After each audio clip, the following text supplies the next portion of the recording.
All right. We black again, family. Y'all already know what time it is. You rocking with the general. We got a fire presentation today. I'm glad you're here. We're going to be talking about why the golden age of hip hop is when we embrace African consciousness.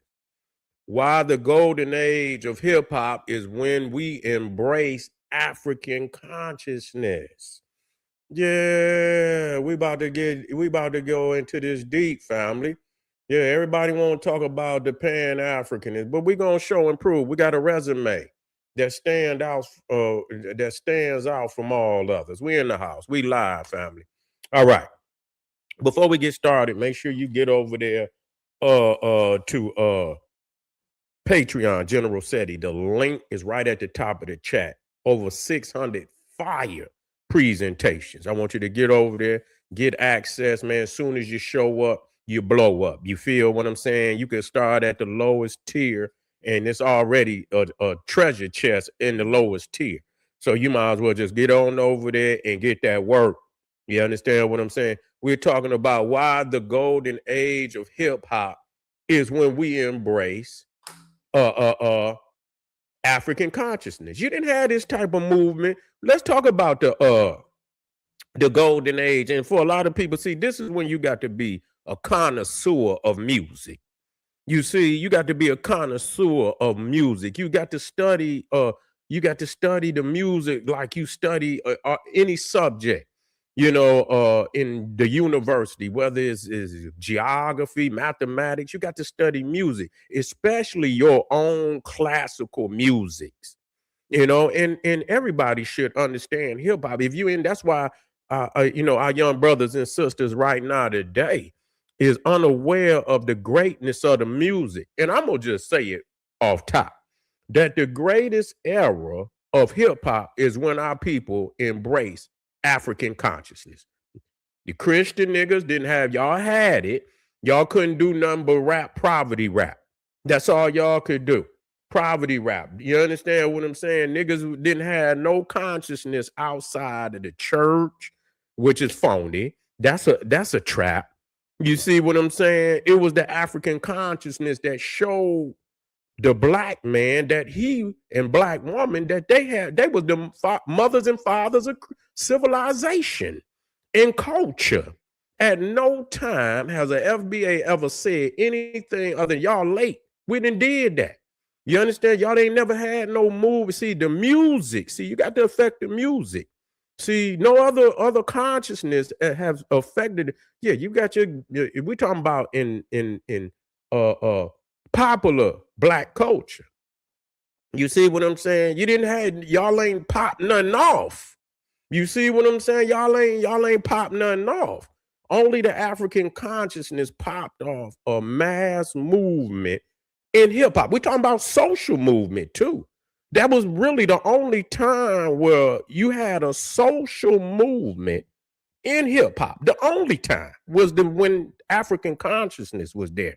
You see, and so y'all can't affect these niggas right now. We came in the midst of poverty rapping, and out of nowhere came a flower. You see, as they say, a rose in the concrete that they call hip hop. Where now we are speaking to literature. We sharing books on music. We giving our people who was lost, didn't have no understanding. They had the history of the jigaboo and the sambo nigga that was given to them by America. These niggas that's talking, they wasn't here. This is some new age shit. They wasn't here. Who was waking our people up that they was gods and goddesses, that they was kings and queens, that they had come from great civilization, not just in Africa, from Africa, but all over the world. The African Pan-African community was showing the global consciousness of black people. You had scholars from the Pan-African community that was right here who woke really, we talking about on mass consciousness, who woke black people up on mass consciousness that black people was the oldest civilization in America with documented fact. Ivan Van Sertima. Okay, yes, it was other people's, but but that shit was a cult. You see what I'm saying? We talking about facts. We talking about documented fact, connections to Egypt and the Olmecs and things. Ivan Van Sertima. Okay, before that, I never heard of no FBA. I ain't even heard of no indigenous. Yes, you had peoples in the in a living room talking, but it wasn't a social movement. Okay. You had individuals that claimed this, but it was not a social movement. Okay. So this, now today in 2000 and the 2020s, you starting to get a little movement here or there, and you know what I'm saying? But that's in the 2020s. Okay, y'all after the fact. Y'all wasn't present back then. So it was Dr. Ivan Van Sertima that woke our peoples up to the fact that the Olmecs was here. That was Dr. Ivan Van Sertima woke us up to the Olmecs, the pyramids, and showed the connection. You understand, with the Nile Valley and other African civilizations. It wasn't just the Nile Valley, but other African civilizations. So in that African consciousness, literature was shared, not just on one topic. You know what I'm saying? Global African history, medicine, okay, where where our practitioners, Layla Africa, Dr. Sabi, and other what's the sister, Queen of Four, and all of that, trying to come in with some consciousness of diet and things of that nature. Y'all didn't bring that. Y'all didn't bring that. And our peoples had it in the beginning. Now they had it, but we was the ones tapping back into the root. It was the Pan-African community that tapped back into that root. Let's go back to the herbs. You niggas is going down there to Alibaba's liquor store and getting y'all some submarine sandwiches and shit. You know, that shit you throw in the microwave and shit. So where was y'all at? Where was y'all? We talking about all the indigenous. We talking about popular culture, where you touching black people on a mass level. Man, I'm not talking about no one nigga that you know of and Lil Leroy, he was talking that, man. Yeah, that's Lil Leroy. We don't know who the hell Lil Leroy is. We talking about on a mass social movement who was waking our peoples up, okay? And look at that. You talking about the African, it was in the music, which was the dominant genre of hip hop. It was in the literature. We were sharing books. These niggas still don't talk about no books. These niggas is still not talking. You know why? Because you ain't got none. You ain't got none. Y'all, I mean, we talking about in the Pan-African community, our brothers and sisters, I'm talking, and that's all across the world, put out tens of thousands. I ain't gonna go that far. I know it's thousands of books. I ain't gonna say tens of thousands, but with the references, yes, tens of thousands of books was shared during the Pan-African consciousness social movement. You understand what I'm saying? Even the white boys start using the damn going in our elders' book, stealing the damn biographies out of it. Even the white boys going in our books, stealing the damn biographies. So I mean, it was only in that time where you got even about the African consciousness in North America. Who brought the biographies on a mass level? It was the Pan-African community that dropped. Y'all niggas came way later. Come on, man. Let's stop the lies today. You see, so the sharing of literature, and what does that mean? You're not a flunky for no one nigga. That means you can go in there and you can do research behind. You can look. You can go. This is what we was talking. We are not believers in shit. The Pan-African community is about doing research, at least coming out of my era. You got to get some literature. You got to read some books. You got to cite some references. Y'all niggas don't cite shit. Y'all niggas is a bunch of preachers, a bunch of damn preachers. You understand? With some pseudo damn one or two references, but you do not have tens of thousands of books and biographies that have been brought to the people. So we understand from a scholarly standpoint that we have, we've done that for the people. You see, and the majority of the shit that's still here is from the Pan-African community. And this bled over into the music. You see what I'm saying? This bled over because if you listen to that one song by KRS-One, You Must Learn, he took the Stolen Legacy, went in there and broke the Stolen Legacy down and put it. That was a hard ass rap, especially that one where he remixed it and put that buddy beat behind it. But he rapped this, he was rapping the Stolen Legacy. A lot of them rappers was back there was taking them literatures and putting them in songs and shit. You see what I'm saying? And so, that type of bridge, from the academic to the music, that's a real, from the clothes, you see, from the medallions, you affecting the whole culture. That was a whole fucking culture. Y'all have not done that on a popular scale. You see what I'm saying? So the only time where hip hop had affected that many areas of culture, and not just hip hop was itself affected. You know what I'm saying? By the conscious information that was coming, and of course the scholars brought them information. You see what I'm saying? And so it was the connection to Africa and to the East. You see, because some of the brothers was Muslims, but even at that time, even the brothers that was Muslims was wearing African medallions.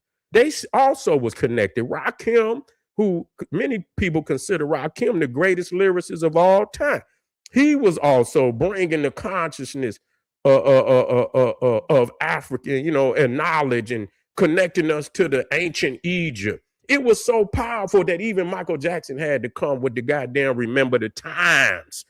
You understand? Where he had the Egyptian and showed the black. That shit is powerful. The fact that you niggas sit up here, them niggas is agents. Them niggas is agents. You understand what I'm saying? Okay, you don't like that part. Okay, you ain't got to go. But talk about, man, y'all sure was uplifting the family, the black family. And when niggas was talking that killing shit, y'all sure came in and say, man, you got love your brother, love your sister. You understand what I'm saying? We gods and goddesses. You can't pray to that white man. You got to you built pyramids. You did all that. You was over here with the old man. We did that. You see, y'all niggas still ain't doing it. Y'all niggas over here talking about some Americo Vespucci. Yeah, they didn't, man, y'all niggas like genies in a lamp. They done stuff you in a lamp, you understand, in the bottle, and you not gonna get out unless your master rubbed the lamp. You see, so you done jumped out the damn Bible into FBA. That's what y'all done went from one damn prison to another damn prison. That's right, let me get in here. But anyway, so when we talk about the greats, you know what I'm saying? We understand. And also what I want to say about that is, and I'm gonna move on, that even the movies, even the goddamn movies, the fucking videos, the movies, the music, the clothing, you understand what I'm saying? I have never seen so many people in the black community wearing African medallions. You talking about thousands and thousands and thousands of people. At no other time did you see people wearing the X hat. So it was through the African consciousness, social movement in hip hop that, and you know what? They wanted that shit over with. They started because they seen how, especially PE came. PE really took it to, X-Clan came, they was coming with that straight Egyptian. You see what I'm saying? And showed the people Egypt and things, which was powerful. You see what I'm saying? Which was powerful. Then PE came with a lot, man, Chuck D and them, they was dropping some hard shit. You see what I'm saying? They was dropping some hard shit. They say, wait a minute. Skirt. So if the African, I listen to some of these silly ass niggas. Man, listen here, nigga. Stay off the crack. If Pan-Africanism, why you don't see them teaching it in the goddamn school? Why did they take it out of hip hop? You understand what I'm saying? What they immediately switched over and say, you know what, we don't want to promote no more of this shit. You see what I'm saying? We don't want to, and luckily, because it was so powerful that even some of that early West Coast hip hop, even some of that early West Coast hip hop is still an extension of the African consciousness because many of them niggas still had the African medallion. Like I said, DOC and many of the other, they still was and even on the Chronic. You know what I'm saying? We had that brother on that intro, and he was saying our brothers in Africa. You know what I'm saying? Them little ghetto boys. It was still in there. So even the West Coast niggas that was rapping or Parrish and all them, they still was like on the. That was still an extension. They didn't come after. It was still an extension where that early African consciousness hip had even affected them. You see what I'm saying? And we can go on and on about Tupac, his being an African, and he said it.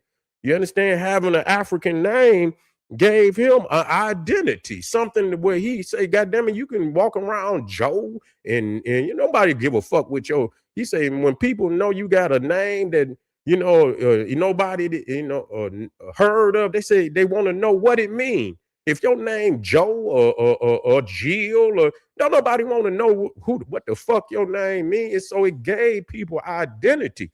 And that part of the Panthers that Tupac was, they started taking on them African names.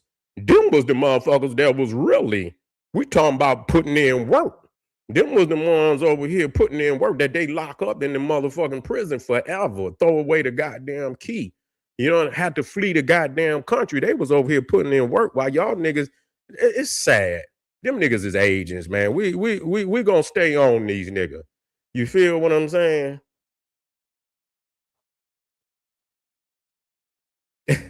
What that nigga, with that nigga Ray down there, I see him heated. That nigga got a red face down there. But we're gonna move forward, family. Get on over there to Patreon, click that link. Stay with the general, man. We moving forward. We got a lot of topics on the menu. Come right black and build with the general. And I'll see you soon. Black Power.